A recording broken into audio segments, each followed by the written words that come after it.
Hello नमस्कार, आज हम बात करने जा रहे हैं मिथिला के विषय में। अच्छा लगे तो लाइक कमेंट्स और सब्सक्राइब जरूर करें। Now start. टॉपिक 1। मिथिला प्राचीन भारत में एक राज्य था।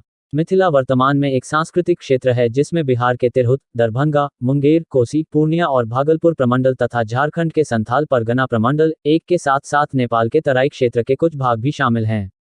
मिथिला की लोकश्रुति कई सदियों से चली आ रही है जो अपनी बौद्धिक परंपरा के लिए भारत और भारत के बाहर जानी जाती रही है।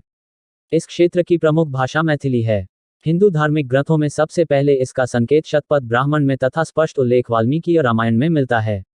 मिथिला का उल्लेख महाभारत, रामायण, पुराण तथा जैन एवं बौद्ध ग्रंथों में हुआ है। टॉपिक 2। नामकरण। प्राचीन उल्लेखों के संदर्भ में पौराणिक उल्लेखों के अनुसार इस क्षेत्र का सर्वाधिक प्राचीन नाम मिथिला ही प्राप्त होता है। साथ ही विदेह नाम से भी इसे संबोधित किया गया है।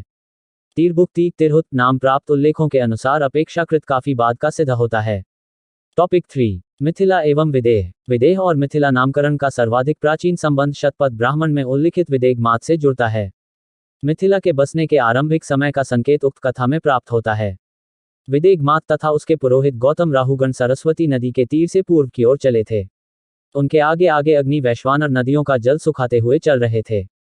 सदानीरा गंडकी नदी को अग्नि सुखा नहीं सके। 2 और विदेह मात द्वारा यह पूछे जाने पर कि अब मेरा निवास कहाँ हो, अग्नि ने उत्तर दिया कि इस नदी के पूर्व की ओर तुम्हारा निवास हो। 3 शतपथ ब्राह्मण में स्पष्ट रूपेण उल्लिखित है कि पहले ब्राह्मण लोग इस नदी को पार नहीं करते थे तथा यहाँ की भूमि उपजाऊ नहीं थी। उसमें दलदल बहुत था क्योंकि अग्नि वैश्वानर ने उसका आस्वादन नहीं किया था। परंतु अब यह बहुत उपजाऊ है क्योंकि ब्राह्मणों ने यज्ञ करके उसका आस्वादन अग्नि को करा दिया है।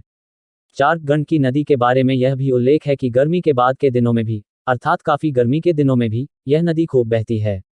इस विदेह शब्द से विदेह का तथा मात शब्द से मिथिला का संबंध प्रतीत होता है।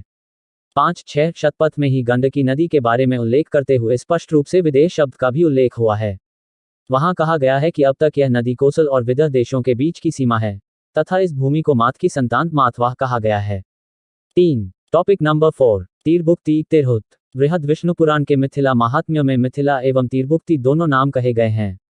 मिथि के नाम से मिथिला 11 तथा अनेक नदियों के तीर पर स्थित होने से तीरों में भोग, नदी तीरों से पोषित होने से तीरभुक्ति नाम माने गए हैं। 12 इस ग्रंथ में गंगा से लेकर हिमालय के बीच स्थित मिथिला में मुख्य 15 नदियों की स्थिति मानी गई है तथा उनके नाम भी गिनाए गए हैं।